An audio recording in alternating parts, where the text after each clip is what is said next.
జనవరి 11న వడ్డే ఓబన్న జయంతిని రాష్ట్ర పండుగగా జరపాలని ప్రభుత్వాన్ని రాష్ట్ర వడ్డెర కార్పొరేషన్ మాజీ చైర్మన్ దేవళ్ల మురళి కోరారు.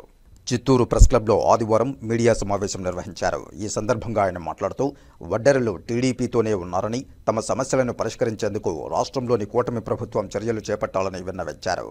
ఆర్థికంగా వెనుకబాటులో ఉన్న తమను పక్క రాష్ట్రాల్లోలాగా వడ్డెరలను ఎస్టీ జాబితాలో చేర్చాలని విన్నవించారు. తమ సమస్యలను పాలకుల దృష్టికి తీసుకువెళ్లేలా 29వ తేదీన చిత్తూరులో భారీ సభ నిర్వహిస్తామన్నారు. కుల వృత్తుల వారికి పనిముట్లు, యంత్రాలకు నిధులు మంజూరు చేస్తే తమకు ఉపయోగకరంగా ఉంటుందని విన్నవించారు. ఈ సమావేశంలో జిల్లా వడ్డెర సంఘం అధ్యక్షుడు రవీంద్రరాజు, నాయకులు హరిబాబు, రుద్రయ్య, కుసుమ, అయ్యప్ప, గణేష్ తదితరులు పాల్గొన్నారు.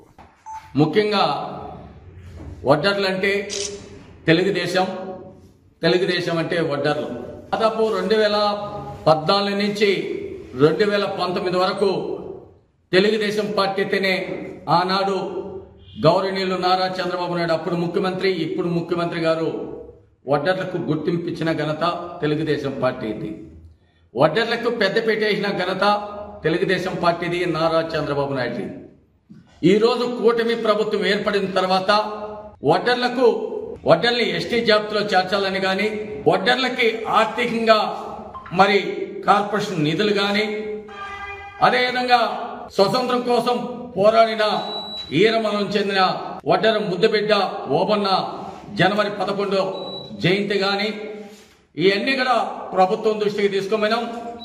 ప్రభుత్వం కూడా సానుకూలంగా స్పందించి మీరు అడిగే కోరికలు న్యాయమైన కోరికలు కాబట్టి తప్పకుండా తీరుస్తానని చెప్పి ఇప్పటికే వడ్డీ ఓబన్నది జయంతిని జరపాలని కూడా గౌరవనీయులు బీసీ సంక్షేమ మంత్రి సవితమ్మ గారు దీని ఆర్డర్ కాపీగా ఇచ్చారు. రేపు మన్నాడు కూడా గౌరవనీయులు మన ఆంధ్రప్రదేశ్ ముఖ్యమంత్రి నుంచి కూడా జీవో వస్తుందని కూడా మరి మీడియా ద్వారా కూడా మా వడ్డర్ల సోదరులకు తెలియజేస్తున్నాం. మరి ఈ రోజు ఈ సంఘం కూడా చిత్తూరు జిల్లాలో అనేక కార్యక్రమాలలో కూడా పార్టీని ఇట తెలుగుదేశం పార్టీని ఇట సంఘాన్ని రెండు బ్యాలెన్స్ చేసుకుంటా కూడా అనేక అభివృద్ధి కార్యక్రమాలు కూడా కాలగర్భంలో కలిపేసినారని కూడా మీ మీడియా ద్వారా కూడా తెలియజేస్తున్నా. వడ్డర్లు అంటే తెలుగుదేశం అంటే వడ్డర్లని కూడా మీడియా ద్వారా తెలియజేస్తూ